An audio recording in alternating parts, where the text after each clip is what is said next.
the land of promised.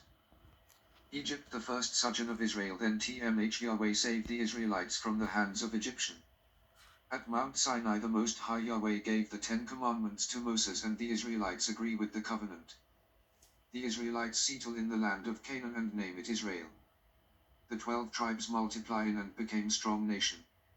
Until they rejected King the Most High Yahweh as their king by choosing a human king, and King Saul became the first human king in Israel, then followed by King David, then by his son King Solomon. During the time of King Solomon Israel became an empire. This is also the time Israel worshipped many foreign gods and provoked the Most High Yahweh to anger. King Solomon built the temple and needed a material that can be found in the Garden of Eden in the Isles where Ophir and Queen of Sheba, Havilah lived near each other, known today as Isles Philippines. During that time covenant may take effect. Ezekiel 20:35-38. And I will bring you into the wilderness of the people, and there will I plead with you face to face. Like as I pleaded with your fathers in the wilderness of the land of Egypt, so will I plead with you, saith the Lord God. And I will bring you into the bond of the covenant. And I will purge out from among you the rebels, and them that transgress against me. I will bring them forth out of the country where they sojourn, and they shall not enter into the land of Israel, and ye shall know that I am Yahweh. What it means: I will cause you to pass under the rod. Leviticus 27:32. And concerning the tithe of the herd, or of the flock, even of whatsoever passeth under the rod, the 10th shall be holy unto Yahweh. Meaning only 10% will enter into the real promised land according to the covenant. For Israel, Canaan is the second sojourn, and the final promised land is Isles Philippines, and only 10% will arrive to the land and the rest will not.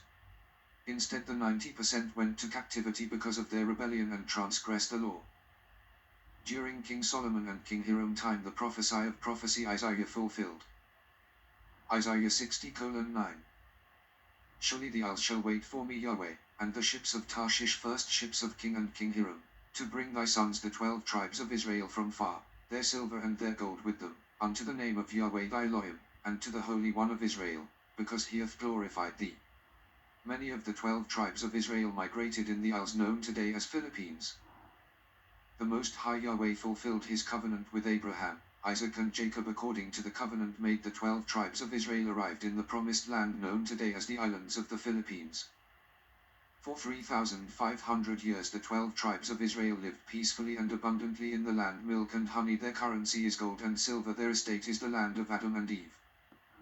King Solomon died and the kingdom of Israel split into two kingdoms, the northern kingdom known as Israel where the 10 tribes reside, and the southern kingdom known as Kingdom of Judah where the 2 tribes reside.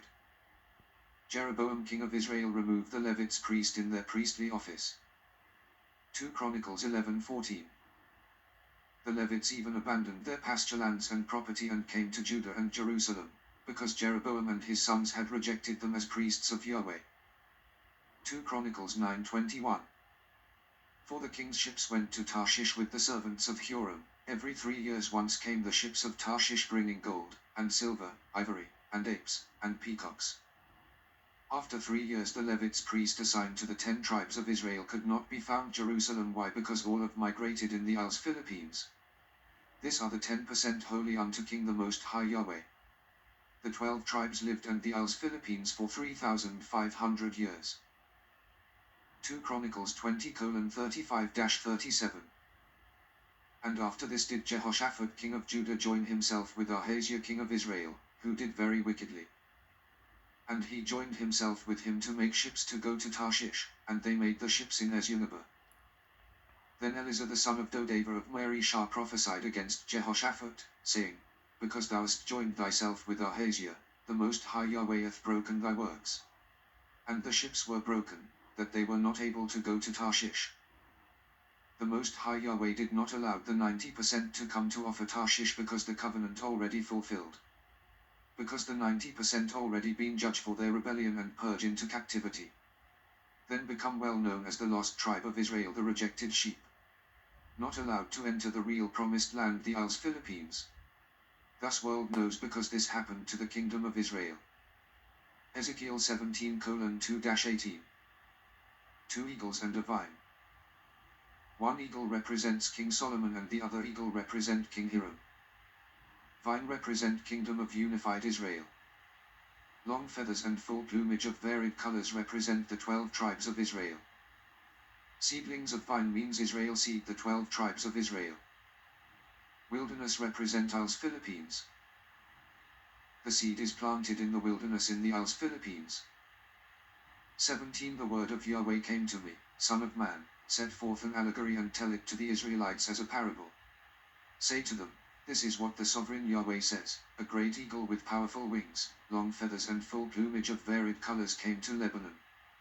Taking hold of the top of a cedar, he broke off its topmost shoot and carried it away to a land of merchants, where he planted it in a city of traders. He took one of the seedlings of the land and put it in fertile soil. He planted it like a willow by abundant water, and it sprouted and became a low, spreading vine. Its branches turned toward him, but its roots remained under it. So it became a vine and produced branches and put out leafy boughs. But there was another great eagle with powerful wings and full plumage. The vine now sent out its roots toward him from the plot where it was planted and stretched out its branches to him for water. It had been planted in good soil by abundant water so that it would produce branches, bear fruit and become a splendid vine. Say to them, this is what the sovereign Yahweh says, will it thrive? Will it not be uprooted and stripped of its fruit so that it withers? All its new growth will wither. It will not take a strong arm or many people to pull it up by the roots. It has been planted, but will it thrive? Will it not wither completely when the east wind strikes it, wither away in the plot where it grew? Then the word of Yahweh came to me, say to this rebellious people, do you not know what these things mean? Say to them, the king of Babylon went to Jerusalem and carried off her king and her nobles, bringing them back with him to Babylon. Then he took a member of the royal family and made a treaty with him, putting him under oath. He also carried away the leading men of the land, so that the kingdom would be brought low, unable to rise again, surviving only by keeping his treaty. But the king rebelled against him by sending his envoys to Egypt to get horses and a large army. Will he succeed? Will he who does such things escape? Will he break the treaty and yet escape? As surely as I live, declares the sovereign Yahweh, he shall die in Babylon, in the land of the king who put him on the throne, whose oath he despised and whose treaty he broke. Pharaoh with his mighty army and great horde will be of no help to him in war, when ramps are built and siege works erected to destroy many lives. He despised the oath by breaking the covenant. Because he had given his hand in pledge and yet did all these things, he shall not escape. Therefore this is what the sovereign Yahweh says, as surely as I live, I will repay him for despising my oath and breaking my covenant. I will spread my net for him, and he will be caught in my snare. I will bring him to Babylon and execute judgment on him there because he was unfaithful to me. All his choice troops will fall by the sword, and the survivors will be scattered to the winds. Then you will know that I Yahweh have spoken.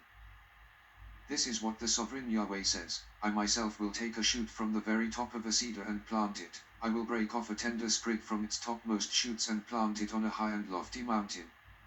On the mountain heights of Israel I will plant it, it will produce branches and bear fruit and become a splendid cedar.